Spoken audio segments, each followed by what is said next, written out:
Back in college, during my junior year, we lived in a suite on campus. There were 4 dorm rooms in the suite.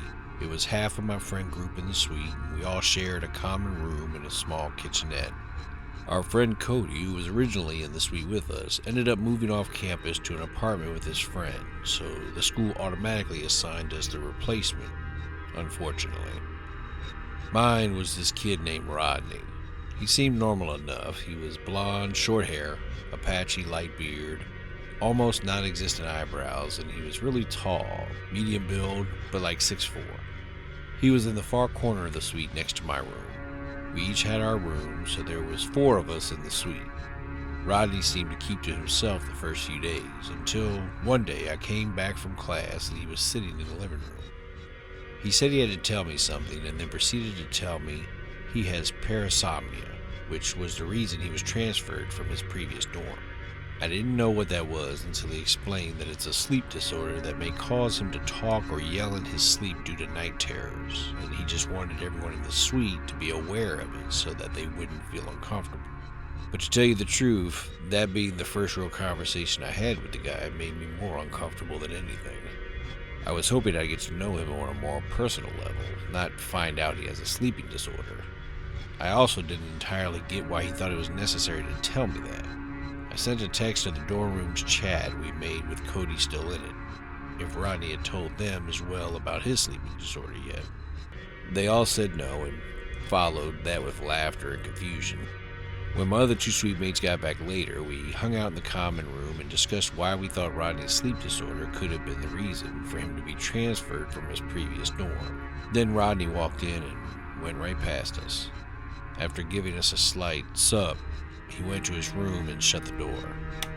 We had the TV on loud, so we whispered amongst ourselves about him. That night, I heard a knock on my door in the middle of the night. I asked who it was, to no reply. I ignored it and thought to myself, what if it was Rodney? The next day, I asked my friends if either of them knocked on my door last night, and they both texted me saying no. Cody was having a great laugh from all of this. I was already freaked out and was hoping this wouldn't be a regular thing because it was disturbing already. A few nights later, it got worse. It was the middle of the night. I had already woken up, checked my phone, and saw that it was 2 a.m. I heard footsteps outside in the little hallway of the common room. Again, a knock at my door. I didn't answer this time. I knew it was Rodney, and he was starting to freak me out. He clearly was a heavy sleepwalker. I texted the group chat again right then and there at 2 a.m. telling them it just happened again. They didn't respond until morning time, saying they didn't hear anything. It must have been because Rodney's room was right next to mine. That day, I knocked on Rodney's door and asked him if he had been up knocking on my door in the middle of the night. He told me that he had no recollection of doing so, but then apologized because he didn't mention that part of his parasomnia was sleepwalking. He told me it was completely harmless and not to worry, but I didn't exactly view it as completely harmless if it was waking me up in the middle of the night, freaking me out. A certain amount of time passed that I can remember, probably less than 4 days. There hadn't been any other random middle-of-the-night knocks on the door, which I was happy about, but the story wouldn't be told if something else didn't happen. I woke up to a noise in my room. I looked around the dark room and spotted Rodney in the corner of the room facing the wall, muttering to himself. I said Rodney's name and he turned in my direction and kept saying, "Open the door, open the door." I was genuinely disturbed. He looked in my direction, but it didn't seem like he was looking at me, rather through me. I saw a smile on his face and I heard what seemed to be a small laugh as he walked out of the room and out of my view. I didn't know if I was supposed to wake him up or not. I know nothing about sleepwalking and sleep disorders. There was silence now. I grabbed my phone and was about to text my friends, but I was interrupted by this deafeningly loud banging on the door outside, accompanied by Rodney's voice screaming, "Open the door!" He was screaming like a maniacal madman. I ran to the common area and saw him at the opposite end of the hall, thrashing his fists at one of our suite mates' doors. I ran to Rodney and started shaking him to wake up.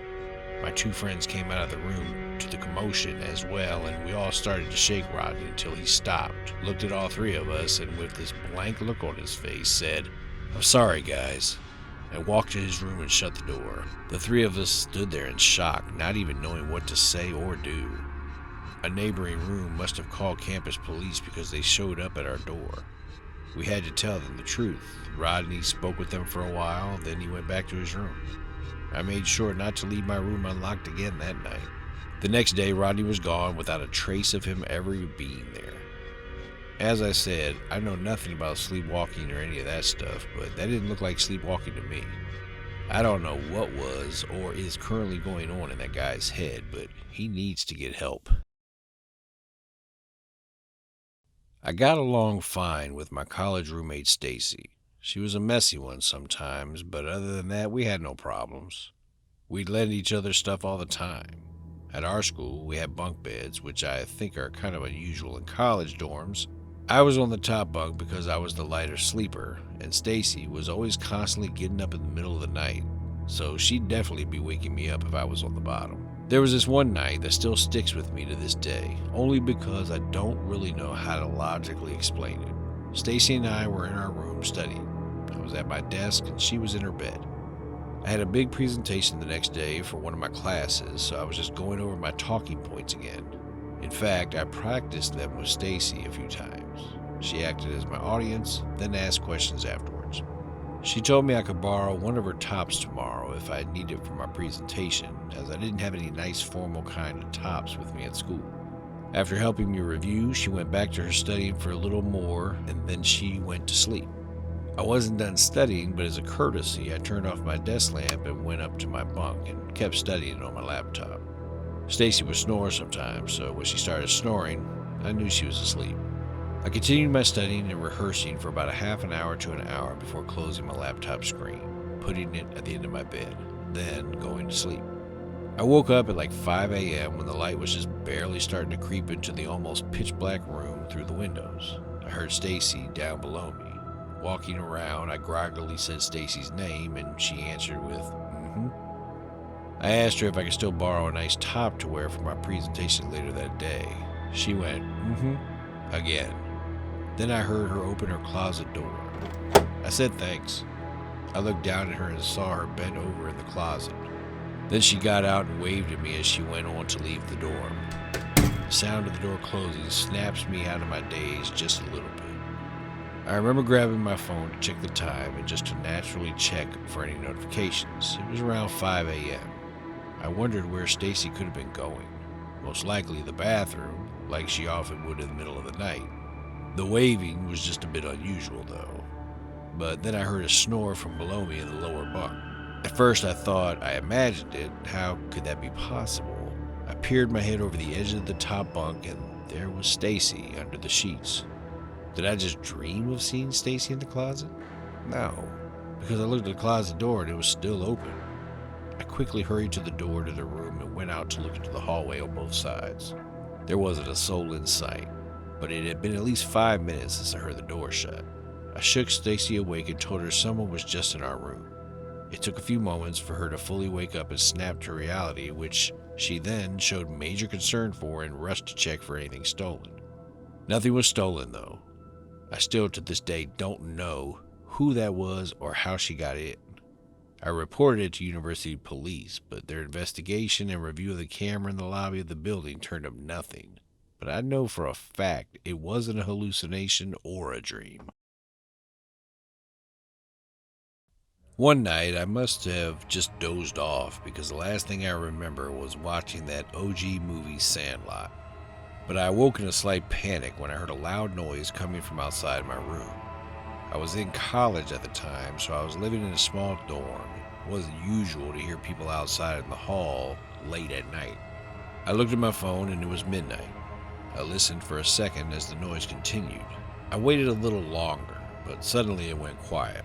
I thought it was nothing, so I said screw it, and I put my head back down just as I was about to doze off. Someone started banging on my door. I literally jumped out of my bed, this time pretty pissed because at this point I thought it was either a friend or just some random person messing with me. I stormed down to the hall after opening my door, but no one was there. I didn't know what to think, so I just yelled in hopes that they would hear me, that whoever it was knew I wasn't messing around. I shut and locked the door, but I kept my eyes and ears peeled for like 10 minutes. And sure enough, the sound of my door came yet again, but this time with a loud scream from a guy. He was screaming over and over, saying to help him. Once again, I jumped out of the bed and I rushed out there as fast as I could, but they were gone again. I was in such a fit of rage that I didn't even think about what I was doing. I just ran looking for him. When you walk out of my door, you can go either left or right, so I tried my luck with going right because I just had the gut feeling. I had no reason to believe that they went that way, but ultimately I had to make a decision. And at this point, trying anything was better than nothing, as I was desperate to find out who the hell has been messing with me. I walked to the end of the hall and I turned the corner and I saw my best friend Thomas. Coincidence? I think not. "What the hell's wrong with you, bro? You seriously freaked me the hell out," I said.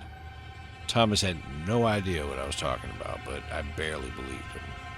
He was either an incredible actor or it really wasn't him. Honestly, I wasn't sure what to believe. I think I just wanted to pin it on him and believe that it was him, and then it would be over.